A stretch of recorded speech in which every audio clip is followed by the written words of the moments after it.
Now, with the Europeans on May 30 deciding that they were going to go ahead with an oil block, that is going to make about 2.5 to 3 million barrels of Russian crude homeless. That's a big deal. So we're only now getting to the point where there's significant, permanent reductions on Russian output. And if that holds for just a few weeks, pressure will build up within the Russian system through their pipes all the way back to the wellheads, and they're going to have to shut it in. And as a rule in the permafrost, once you shut it in, that well is now never going to be turned on again because you get cracks throughout the system from the pressure builds. This is the permafrost. It's problematic in many ways. That crude doesn't come back. And the only way that the Russians were able to bring it back after the post-Cold War collapse was by bringing in Western technicians who are no longer available. So at some point later this year, we're looking at somewhere between 3 and 6 million barrels of Russian and Kazakh crude just falling off the market and never returning. That's not priced in yet because it hasn't happened yet, but we'll get there.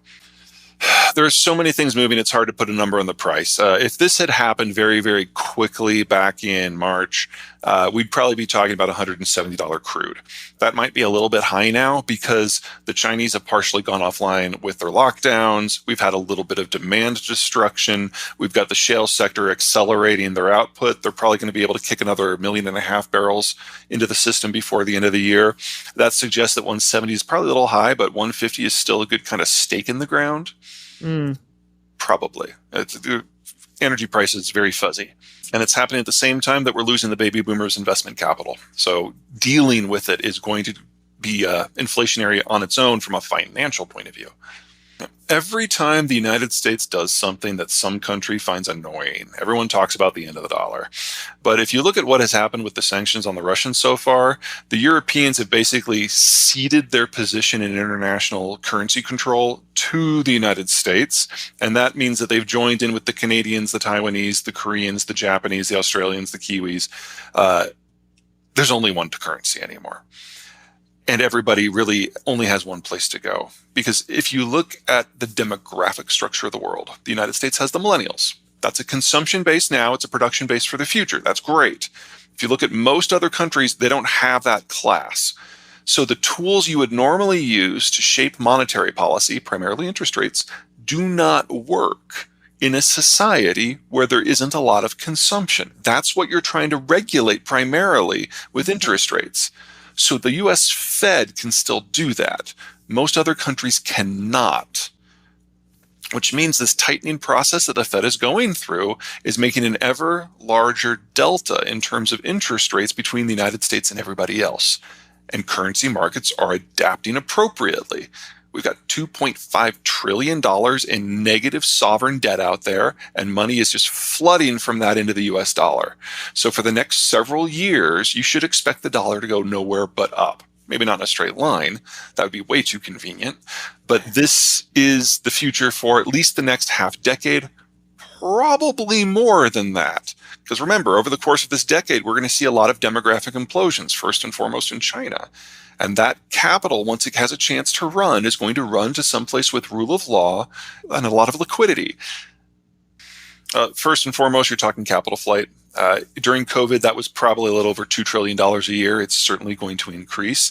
That is going to make it even more difficult for these countries to adapt to the changes in supply chains and demographics and economic norms.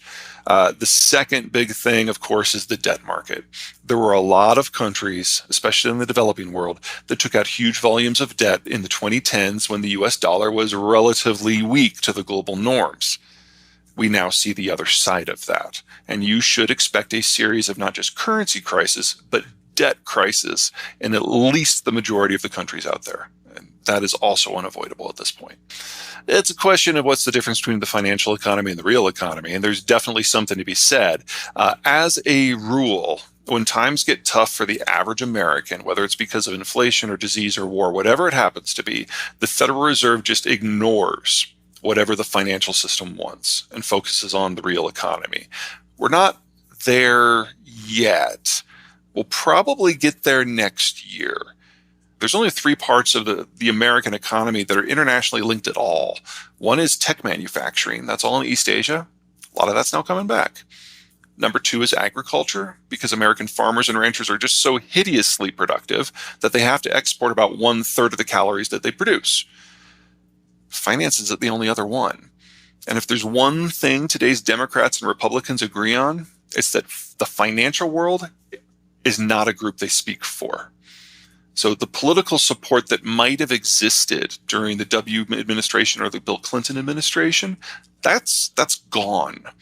And we're looking at a system now where the government is going to be focused on the real economy, and what financials happen, or what the financial world does with that is what the financial world does with that.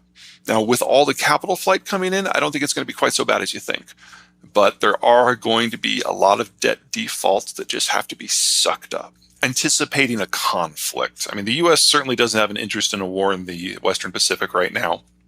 And when the Chinese look at what's happening in Russia with Ukraine, they realize that every bit of their plans for Taiwan have proven incorrect.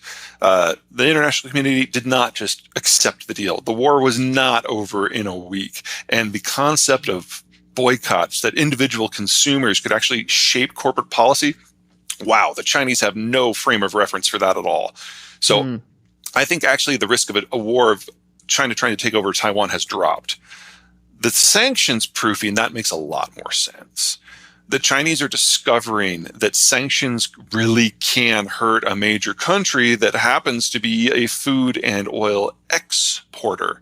Can you imagine the damage for China, which is a food and oil importer?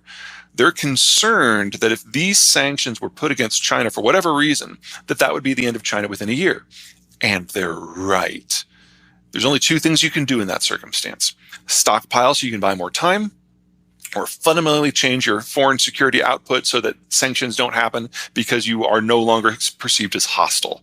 And because the Chinese no longer can adapt their policy, because there's only one guy making all the decisions, trying to sanction proof is all you can do. It won't work. China imports 85% of its energy and 85% of the inputs to grow its food. So the most they can do is buy a few weeks. But what their system is, as it is right now, that's the best case outcome. Just make sure you don't take demographics as a factor, and that's everything. They feed into the picture. So a good example, two good examples are Mexico and India. They were relatively late to industrialize, and so their birth rate collapses happened later than they did in, say, Russia or China. If you look at the demographic pyramid for India, it goes down from the top as a pyramid like it's supposed to. Then you get to about the 30-year-olds, and then it goes straight down. So the birth rate bust that hit the advanced world also hit the advanced developing world just 30, 40 years later. And if anything, the birth rate breaks in the advanced developing world are faster and harder than what happened in the rich world. In order to make that demographic dividend stick, you have to be able to have an industrial system that takes advantage. In this, I think India overall is going to do fine. They're putting the capital in the right places. They're diversifying their manufacturing base. What they're doing is a little bit of an echo of the United States as regards China. And I think that's going to do very well for them moving forward, especially since they're the first stop out of the Persian Gulf. They'll probably never even have an energy crisis. Energy pricing, different issue, but not a shortage.